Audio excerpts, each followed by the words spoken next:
Tokyo station பக்கத்தில் வந்து tallest building கட்டிகிட்ருக்காங்க. பில்டிங்க்கு மேலே பார்த்தீங்கன்னா க்ரேன் இருக்குது. அந்த க்ரேனில் எப்படி மேலே வைக்கிறாங்கன்னு சரியாக தெரில. ரோடுக்கு தான் நீங்கள் சிக்னல் பார்த்துருப்பீங்க. இங்கே பார்த்தோம்னா அதாவது போட்டுக்கும் வந்து சிக்னல் இருக்குங்க. க்ரீன் சிக்னல் போட்டிருக்குது. இது டோக்கியோ கோத்தோ டிஸ்ட்ரிக்ட்னு சொல்லுவாங்க. கோத்தோ இல்லாட்டினா கோத்தோ வார்டா சொல்லிக்கலாம்.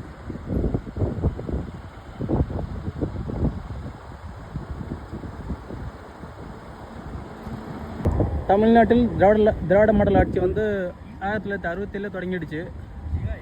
திராவிட மாடல் ஆட்சி மட்டும் வராமல் இருந்திருந்தால் சென்னையில் உள்ள ஆறு வந்து இந்த மாதிரி கட்டமைச்சிருப்பாங்க.